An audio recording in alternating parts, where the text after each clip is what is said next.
I never thought a paycheck could feel like a prison sentence. My name is Danielle Carter. I'm 35, divorced, and living in a small Logan Square apartment with my dog, Max. After my marriage fell apart back in Indiana, I packed everything into a U-Haul and drove to Chicago, praying for a fresh start. From the outside, the city was alive with possibility, neon lights, endless trains, crowds that never seemed to sleep. When I landed a job at Benson and Clark Financial, it felt like the universe was finally giving me a second chance. The building itself was a fortress of glass and steel, perched in the loop like a monument to success.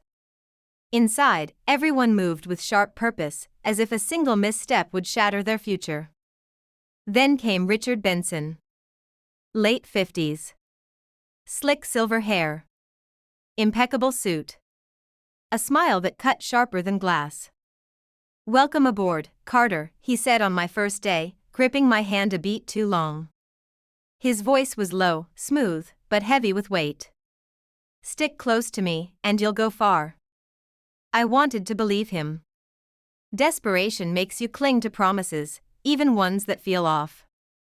The first week blurred into spreadsheets, logins, and endless onboarding.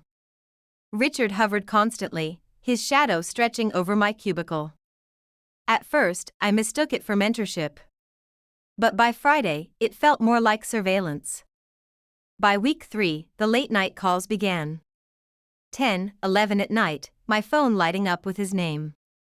His voice was sharp, cutting into my living room. "This firm is the clock, Carter. Learn that, or you won't last." By month 2, things escalated. He forced us to install monitoring software that tracked every keystroke. One morning, I stepped away for a quick coffee. When I returned, my inbox flashed with his email, inactive for 4 minutes. "Please explain." And I did.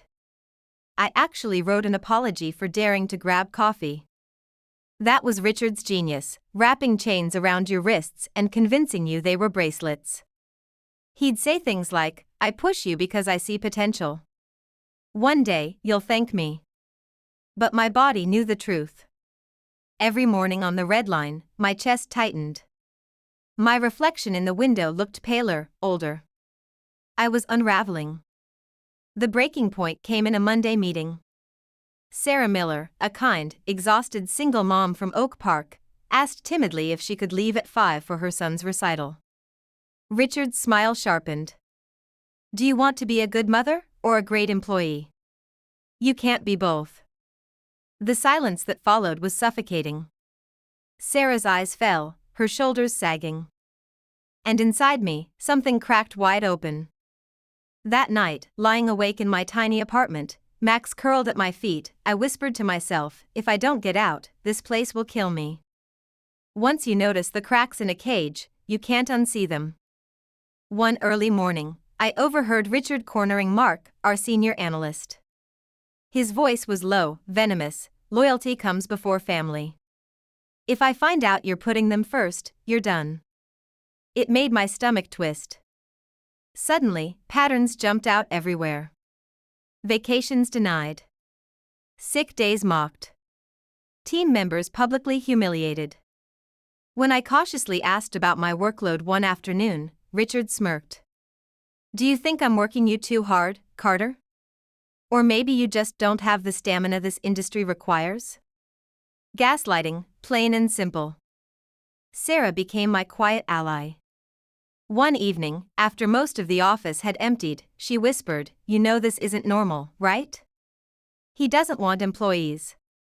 He wants property. Why don't you leave?" I asked softly. She laughed bitterly. "Single mom. Rent. Medical bills. You think I can just walk away?" And I understood. I couldn't either. Debt, fear, pride, they were chains as real as any lock. Meanwhile, my health spiraled. Migraines, insomnia, jaw pain from grinding my teeth at night. Even Max started whining each morning when I grabbed my coat, as if he knew I was walking into hell. Then my brother, Chris, came to visit. He took one look at me and frowned. Danny, you've aged 10 years since I saw you last. That night, over cartons of Chinese takeout, I broke. I told him everything, every call, every humiliation, every way Richard bent my life into his will. Chris listened quietly, then said with absolute clarity, "That's not leadership. That's abuse." His words sliced through my denial like a knife. By December, Chicago was buried in gray snow. One morning, the red line stalled, making me 5 minutes late. When I arrived, Richard was already at my desk, arms folded. "Do you realize lateness is disrespect?" he barked.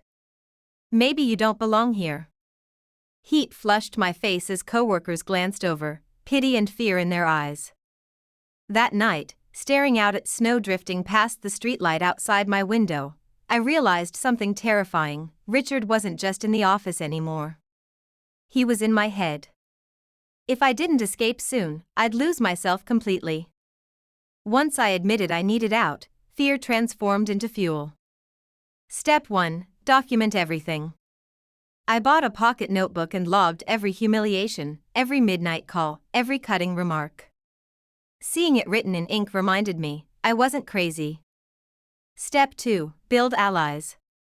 Sarah showed me her hidden folder of screenshots.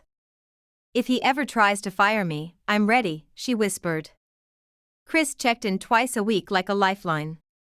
Even my neighbor Carlos, a retired Navy vet, kept me grounded over beers and Bears games. Step 3: plan the escape. Quietly. Secretly. Updating my resume at midnight, applying for jobs on my phone during train rides. Each rejection stung, but every interview felt like a crack in the walls. Richard, of course, sensed the shift. He started calling me daughter in meetings, like he owned me. "Careful, Carter," he smirked once. "Perfection is suspicious." Every insult, every manipulation, only hardened my resolve. One night, after yet another 12-hour day, I sat crying in my car. The weight of it all crushed me. Then my phone buzzed. A text from Chris: "Proud of you. Don't let him win." I wiped my eyes. Took a deep breath. Turned the ignition. By February, I had 3 interviews lined up: Milwaukee, Chicago, Austin. Each one felt like oxygen. The final straw came in a meeting when Richard sneered, "Some people think personal obligations outweigh their commitment here. Let me be clear, if you're not fully devoted, you don't belong." That night, in my notebook, I wrote in bold, "He will not break me. Freedom is coming." And I meant it. March arrived bitterly cold, but full of promise. The Chicago nonprofit offered me a job. Smaller salary, but real purpose. Humanity. Balance. My resignation letter sat folded in my bag, pressing against my side like a heartbeat. I planned to quietly slip it to HR, no drama. But Richard smelled weakness like blood and water. "Carter," he barked one morning. "My office. Now." His eyes bore into mine. "You've been distracted. Anything I should know about?" I kept my expression calm. "No, sir." He studied me, then smiled. "Good. I don't like surprises." That was it. No more waiting. At lunch, I walked into HR and slid the letter across the desk. "I'm resigning. Effective immediately." The HR rep sighed. "You know he won't like this." "I know," I said. "But I can't stay another day." When I returned to my desk, Richard was waiting, my letter crumpled in his fist. "You think you can just walk away from me?" he snarled. For months, those words would have sliced me open. But not anymore. "I don't belong to you, Richard," I said evenly. I never did. The office froze. Eyes darted between us. Richard leaned closer, voice dripping venom. "You'll regret this. You'll crawl back." I stood tall, heart racing but voice steady. "The only thing I regret is letting you own me this long." Then I walked. Past cubicles. Past his shadow. Out into the cold March air. That first breath outside was the sweetest of my life. The wind was icy, but it carried freedom. That night, beer in hand, Max curled at my side, I texted Chris, "It's done. I'm free." His reply came instantly, "Proud of you. New chapter starts now." For the first time in years, I smiled without forcing it. But freedom wasn't the end. Healing took time. The first week after quitting, I woke in a panic every morning, half expecting Richard's name on my phone. But the screen stayed blissfully blank. At the nonprofit, life felt different. My new boss, Lisa Howard, once stopped by my desk at 6 and said, "Go home, Danielle. The work will still be here tomorrow." I almost cried. Rest wasn't weakness here, it was respect. Still, Richard's ghost lingered. His voice echoed in my head, "Not good enough. Too slow. You'll never measure up." Therapy helped. Long walks with Max helped even more, his tail wagging, his joy infectious. Slowly, I started to believe I was free. Chris said something one night that stuck: freedom isn't just leaving the cage. It's teaching yourself to stop looking for the lock. He was right. Over time, I found lessons buried in the wreckage.